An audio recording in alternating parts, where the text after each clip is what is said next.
Hi, I'm Paul Battaglia, and this is section 3.2, logarithmic functions and their graphs. So with logarithmic functions, we need some way to motivate the lesson, I think, because logarithms and just even the word logarithm can be abstract for students. So I'm joined by Gabe and Brittany. Gabe, tell me some things that you would do to help motivate the students to learn about logarithms. So I like to start this section by maybe throwing out two equations. So something like x squared equals 4. Okay. Students have seen this equation before. Yep. They know how to solve it. It's pretty straightforward. But then I like to tweak that equation just a little bit and have them think about something like 2 to the x equals 4. Okay. So turn it into more of an exponential equation. Yep. And say, well, we can solve this using methods from the previous section, Sure. or even just guessing and checking real quick.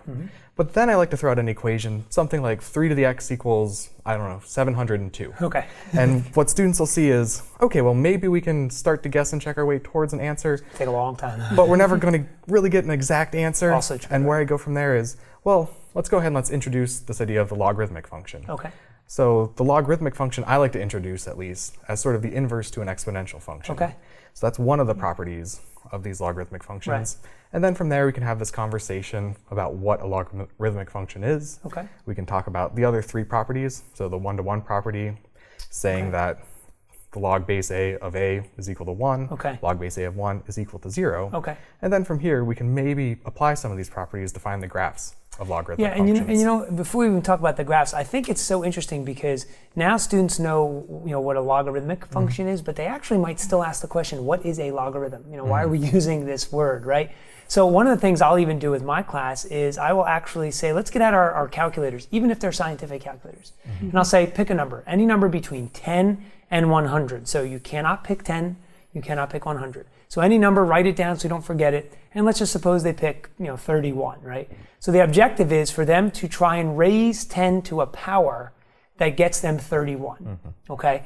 And I'll have two students give me the numbers they picked. And then what we'll do is we'll use the numbers they got as exponents and try and illustrate the properties of exponents with their numbers. And so what I'm looking for is that aha moment so that once they've done this, I can ask them simply, so what is a logarithm? And the reply I'm looking for is for them to just say, oh, it's an exponent. Yeah, because that's really all it is, So let's get back to the graphs. Brittany, tell us a little bit more about what you want to do with the graphs.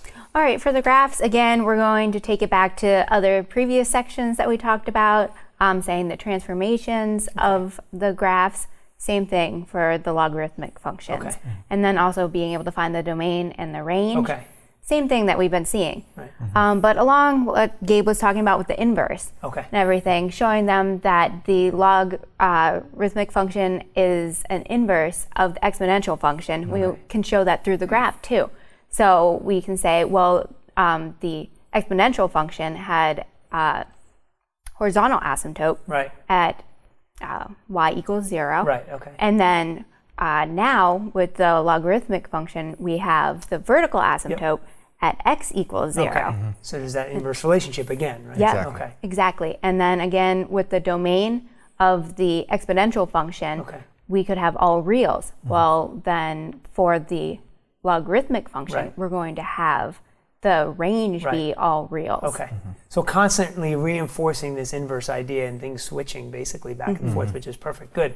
I think one of the other things we have to talk about with Brittany, we talked about domain, right? So the last thing we do is we say, how do you find the domain of a logarithmic function? And so when we do that, something interesting comes up, and it's something that I'm pretty sure students don't quite know about, and a lot of teachers too. And it's the idea that when you express a logarithm, you have the word log, or the abbreviation log, you have the base, and then you have the answer being the exponent. But what do we call that quantity attached to the log, right? And that's called an argument. And knowing how to use that term is very helpful as a teacher, because what you can do is you can tell your students, now if, like Brittany said, if the domain now is no longer all reals, how do we go about finding the domain? And then we come to see that it's really that argument that has to be greater than 0. So these are all important things, I think, to help point out to your students as you go through section 3.2.